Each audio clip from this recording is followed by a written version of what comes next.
They say London swings. It doesn't, not even the King's Road, Chelsea. But here and there among the conformist fat cat crowds is a lean cat or two, looking like it might swing, given some encouragement.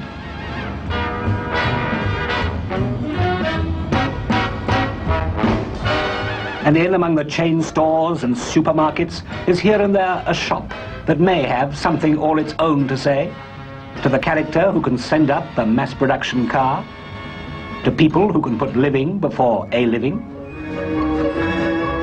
World's End means where the King's Road ends, which shows what the King's Roaders think of themselves.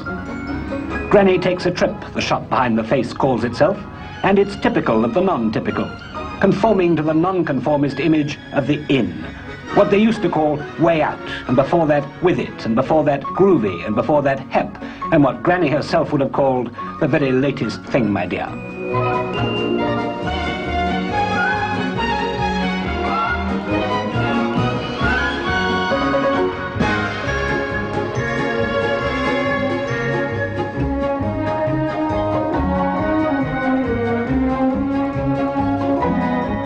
Maybe the toy car's a key, childhood, innocence at war with a hard adult world, the fun of dressing up.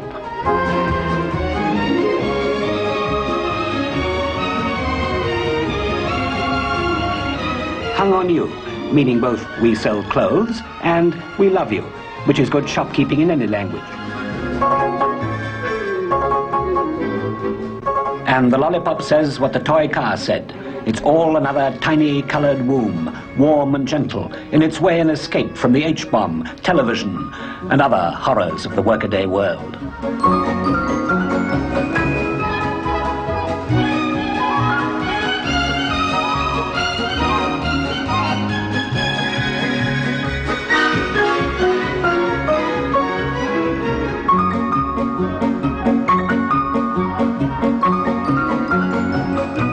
In this King's Road that London is lumbered with stands, just, a collation known as the antique supermarket, and antiques can mean clothes. This lady's time machine is headed for the flapper world of the 20s, doubtless a trip many a time traveller would love to take. One way of saying no to authority is to parody it. Some of the young, with little to say yes to, come to Soho, that pulsating heart of swinging London where girls join clubs to see old men strip. Or is it vice versa? And at the cutely named I Was Lord Kitchener's valet, buy uniforms of the past to affront the uniformity of the present.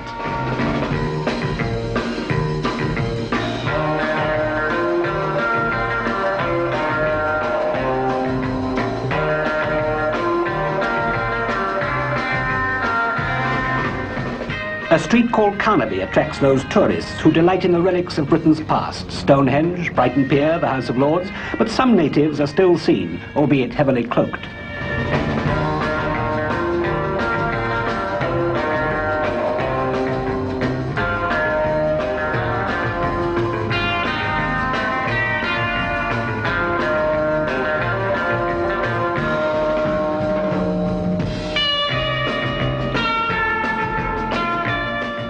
Much of the gear reverts back to the kinky period in Britain's brave history, and for those who still thrill to the sight of purple lace-up boots, here are purple lace-up boots. In Carnaby Street, you can't tell the assistants from the customers. Anybody addressed as madam would probably sue for defamation of character.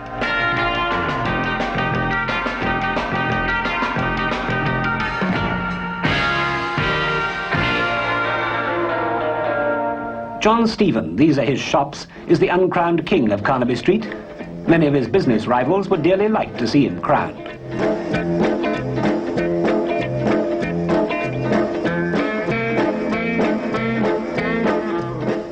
The return of the dickie, for the man who can't afford a clean shirt but won't admit it.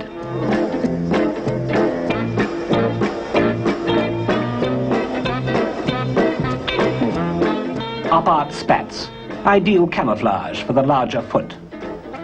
A shop called Gear, and you're never too young for in gear, until you're old enough to say so anyway.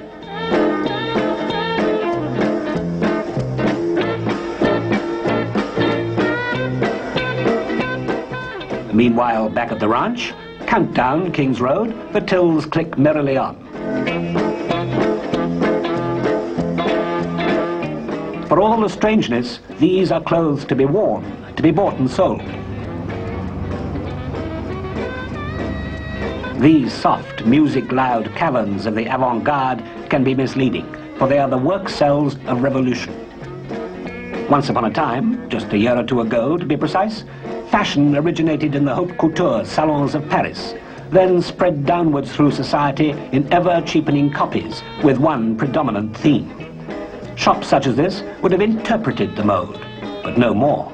Now they originate, and so do a dozen others in a dozen styles owing nothing to Paris or anyone else.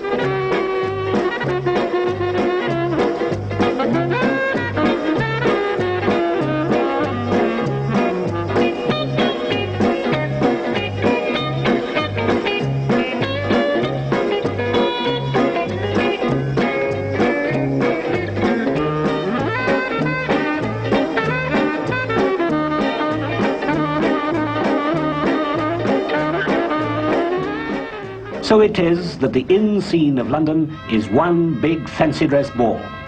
Men come as cowboys, hussars, or refugees from St. Petersburg, 1917. It girls, oomph girls, who's for tennis girls, odalisques from the harems of bygone Turkey mingle with kaftan slinkers from gay Arabia and boa-bedecked hoydens from the lids of ancient chocolate boxes.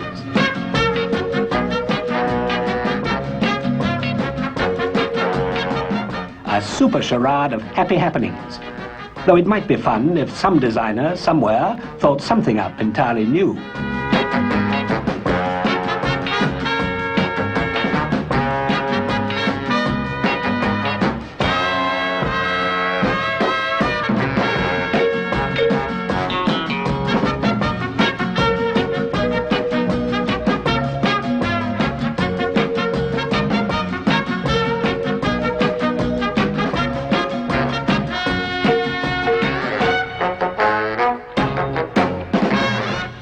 None of this, thank heaven, adds up to swinging London, but it makes a not unpleasing splash of colour in the old city.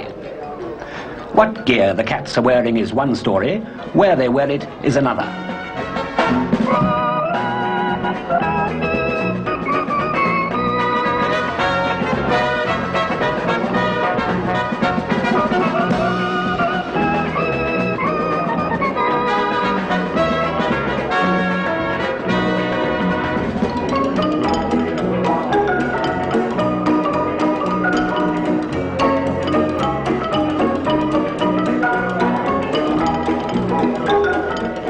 But whether here at Tiles, or here at the Bag o' Nails, or at Samantha's, or George's, or the Saddle Room, or any of the inn gaffs where they go, just don't take any of it too seriously, or you'll miss the whole point.